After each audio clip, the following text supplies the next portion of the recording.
السلام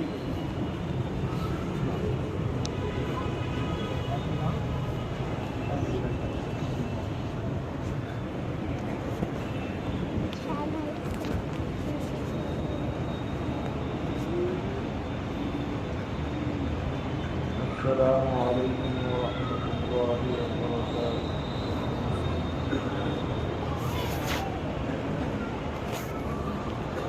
الحمد لله رب العالمين، أشهد أن لا إله إلا الله وحده لا شريك له، وأشهد أن سيدنا ومولانا محمدا عبده ورسوله، صلى الله تبارك وتعالى عليه وعلى آله وأصحابه وذرياته أجمعين. أما بعد، فقد جاء في رواية أنه سئل عن رسول الله صلى الله تعالى عليه وسلم عن صيام يوم عاشوراء، فقال رسول الله صلى الله تعالى عليه وسلم: يكفر السنة الماضية، أو كما قال عليه الصلاة والسلام. محترم بھائیوں اور بزرگوں، آج کل محرم کا مہینہ چل رہا ہے اور لوگ اسے ایک خاص واقعے کی بنیاد پر غم اور افسوس کا مہینہ سمجھتے ہیں۔ اسی لیے بہت سے لوگ اس مہینے میں کوئی خوشی کا پروگرام رکھنا ناپسند قرار دیتے، شادیاں نہیں کی جاتی، حتیٰ کہ بچوں کے عقیقے بھی نہیں کیے جاتے۔ ابھی ایک بات پتہ چلی کہ یہاں بچے کی پیدائش کی محرم کے مہینے میں انہوں نے عقیقہ کرنا چاہا تو رشتے داروں نے صاف منع کر دیا، چلو ہم بالکل شریک نہیں۔ یہ گویا محرم کی کوئی خوشی کا مہینہ، ایسا لوگوں میں ایک ماحول بن گیا ہے۔ حالانکہ یہ مہینہ اسلام کی نظر میں بڑا پرعظمت مہینہ ہے، پہلے سے 4 مہینوں کو خاص اہمیت حاصل ہے اسلام میں۔ ان کو اشہر حرم کہا جاتا ہے۔ یہ قعدہ، ذوالحجہ، محرم، رجب، یہ اتنے فضیلت والے مہینے ہیں کہ زمانے جاہلیت میں بھی لوگ ان مہینوں کا احترام کرتے تھے اور لڑائی وغیرہ بند کر دیتے تھے، حتیٰ کہ اگر باپ کا قاتل بھی سامنے آ جاتا ہے ان مہینوں میں تو اس پر ہاتھ نہیں اٹھاتے تھے۔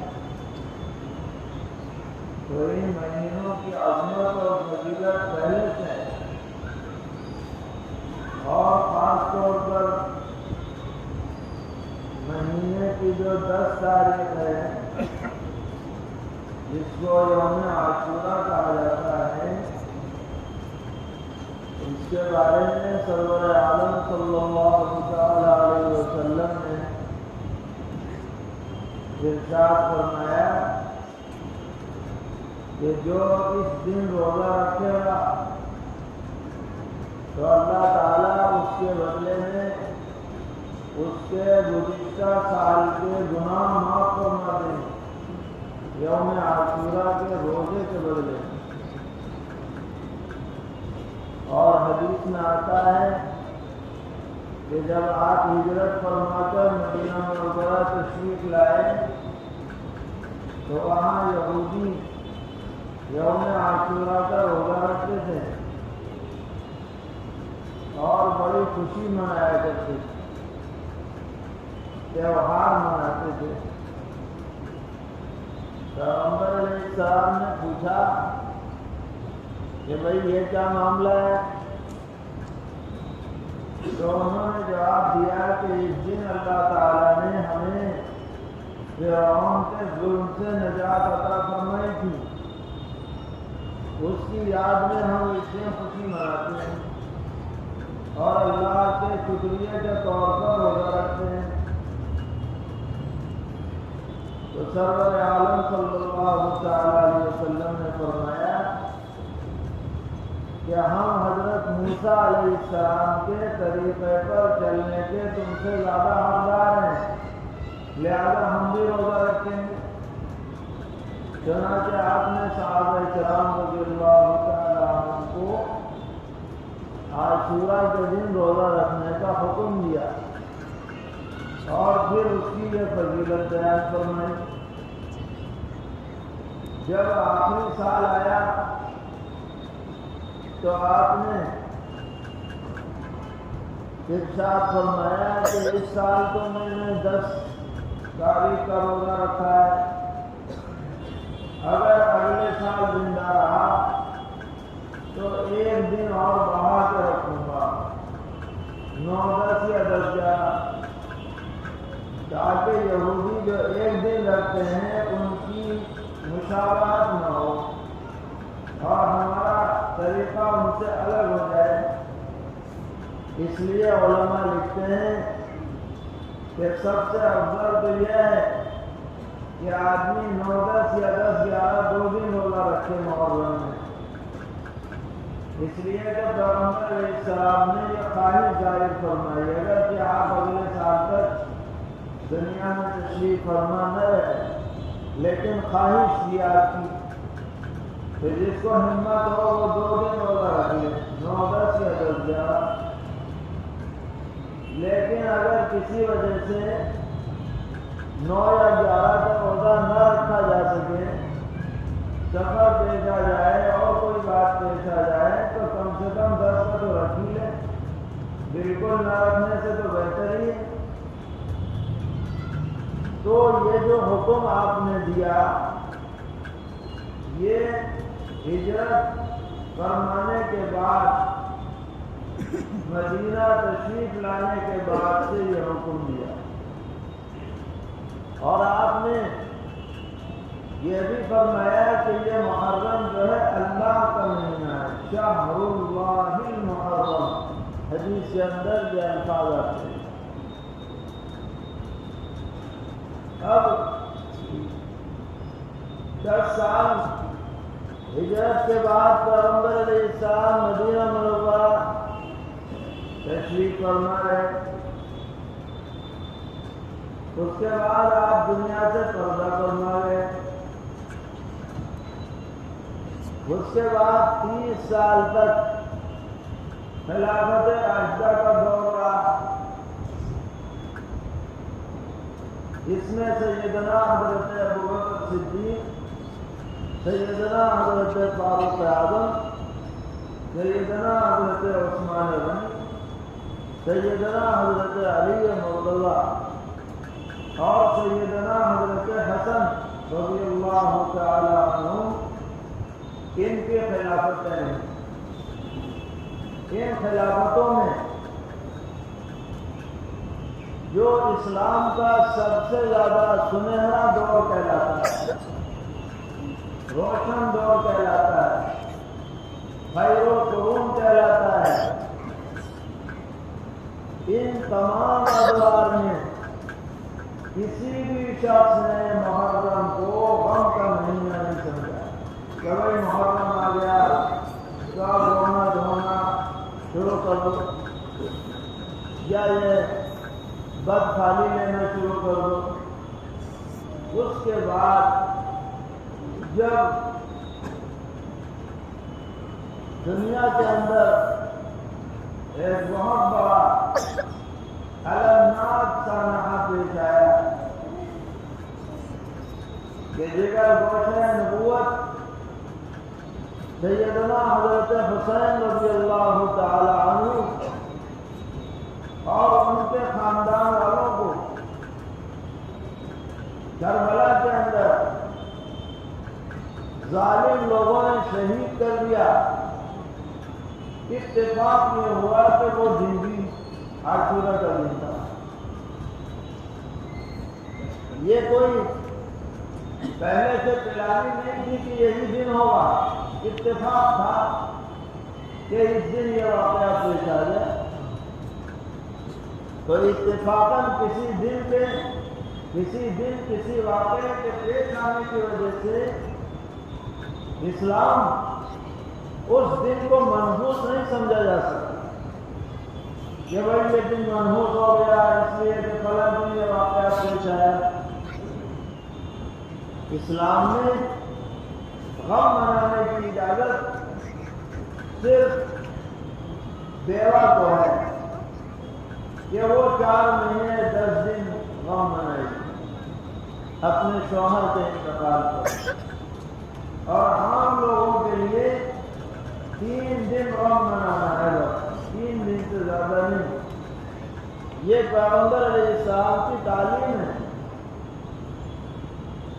لیکن آج ہم تعلیمات نبوت کو بھلا کر من مانے طریقے پر ایسی باتوں کو دین سمجھے ہوئے ہیں جن کا دین سے کوئی تعلق نہیں.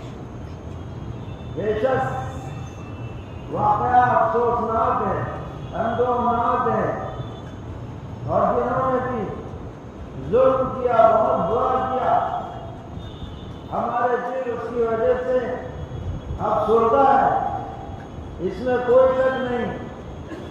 لیکن اسلام یہ کہتا ہے کہ جو آدمی راہ خدا میں شہید ہو جائے وہ دراصل اسے آپ مردہ بھی نہ کہیں, اللہ کے نزدیک تو وہ زندہ ہے. اعلیٰ سے اعلیٰ مقام پر وہ فائز ہے. اگر شہداء کی وفات پر اور ان کی شہادت پر غم منانے کا سلسلہ اسلام میں جاری ہو تو یہاں 365 دن میں کوئی دن ایسا نہیں بچے گا جس دن کسی نہ کسی اللہ کے نیک بندے نے اسلام کے لیے قربانی نہ دی. خود دور نبوت میں غزوہ بدر میں صحابہ کرام نے شہادت پیش کی. غزوہ احد کے اندر 70 صحابہ کرام شہید ہوئے, جن میں سیدنا حضرت حمزہ رضی اللہ تعالیٰ عنہ پیغمبر علیہ السلام کے چچا جان ہیں, جن کے جگر اور کلیجی کو اور دل کو کاٹا گیا, ٹکڑے ٹکڑے کیے گئے, اور پیغمبر علیہ السلام نے جن کو سید الشہداء کا لقب دیا.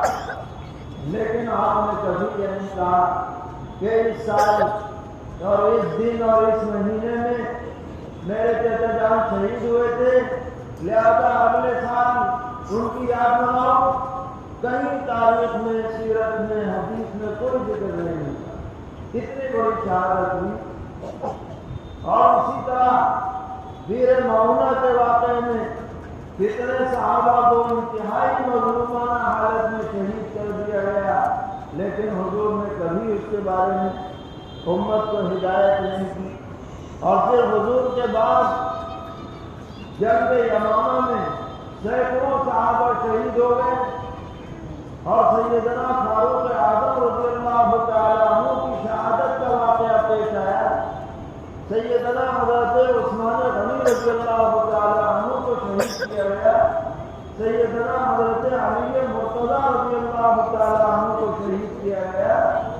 اتنے بڑے بڑے شہداء اور ان کے واقعات تاریخ میں مذکور ہیں، لیکن کبھی نہ پیغمبر علیہ السلام نے اور نہ ہی صحابہ کرام رضی اللہ تعالیٰ عنہم نے ان باتوں کو پسند کیا ہے۔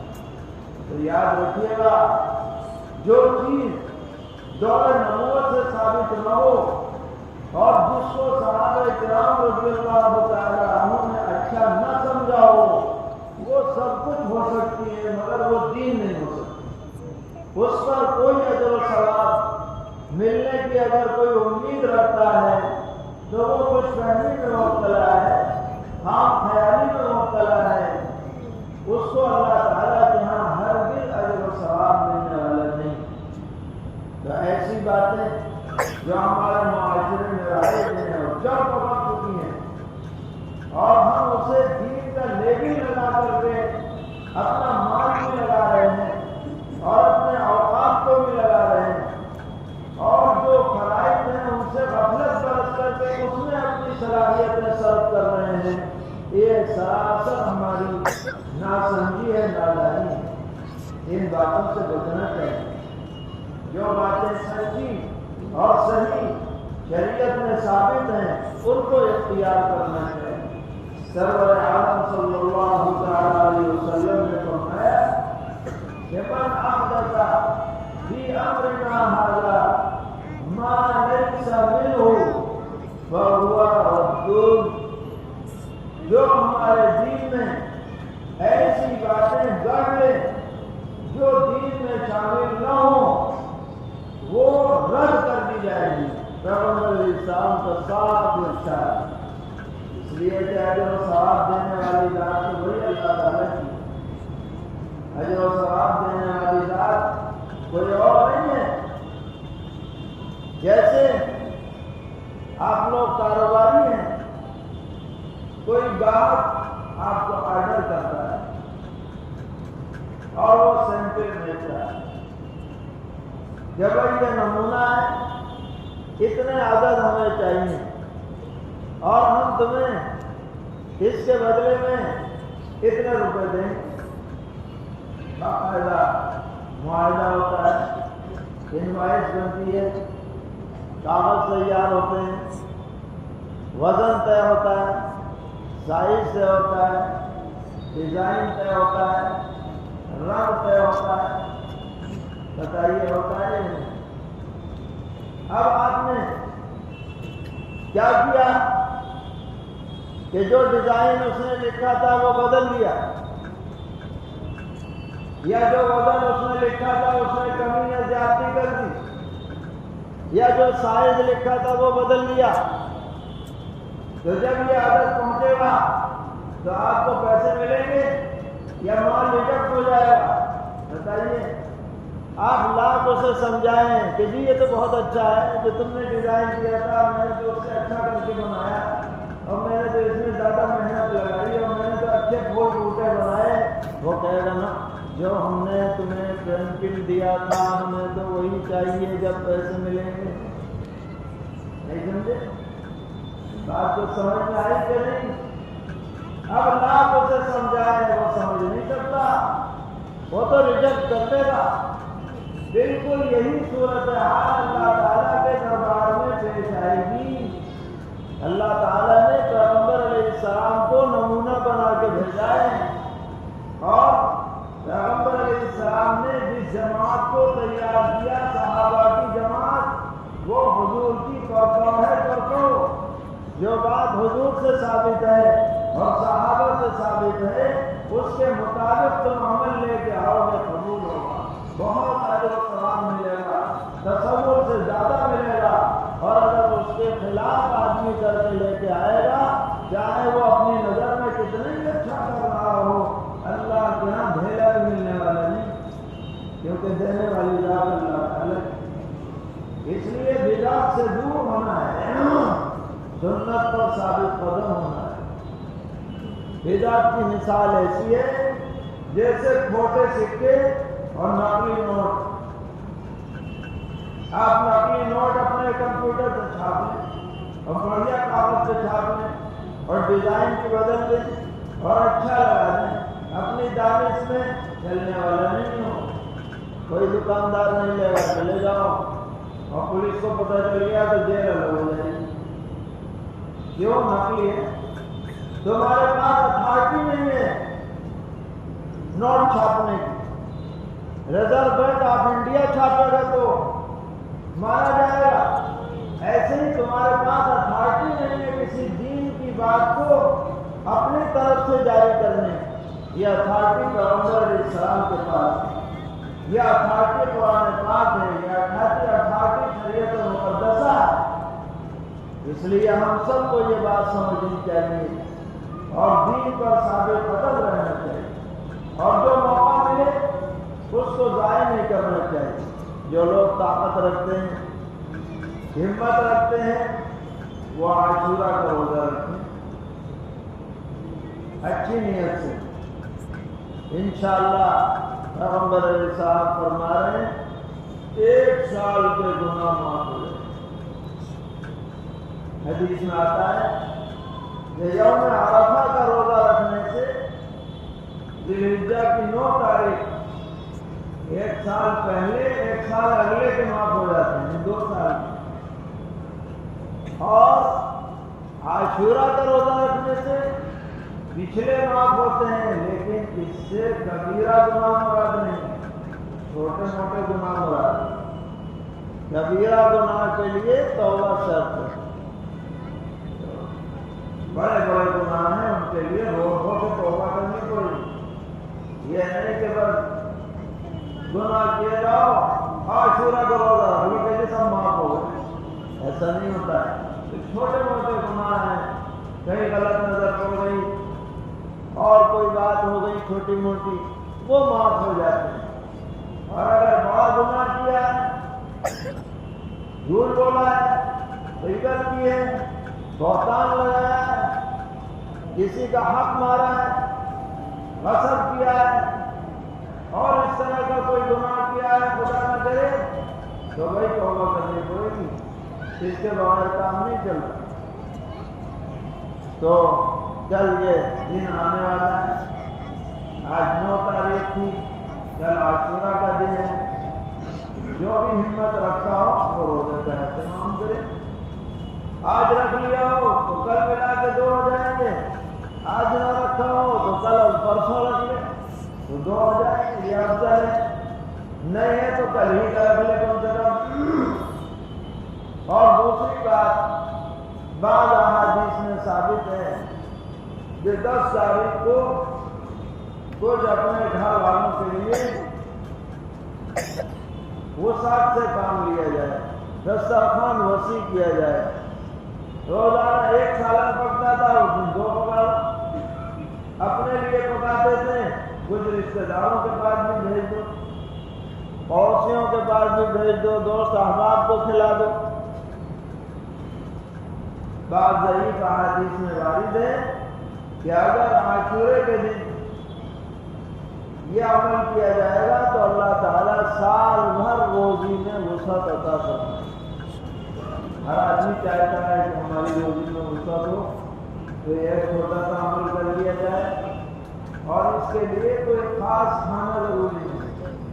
جب بھائی فلاں کھانا پکے گا تو وسعت ہوگی نہیں. جو بھی آپ کو آسانی سے میسر ہو, جس انداز میں بھی آپ سبزی پکا لیں, دال پکا لیں, کوئی گوشت پکا لیں. نہ گوشت کی کوئی پابندی ہے نہ غیر گوشت کی ہے. جیسا بھی آپ وسعت کر سکیں دسترخوان میں وہ کریں اور اللہ سے خیر کی امید رکھیں. بس یہ 2 باتیں تو اسی درجے میں ثابت ہیں.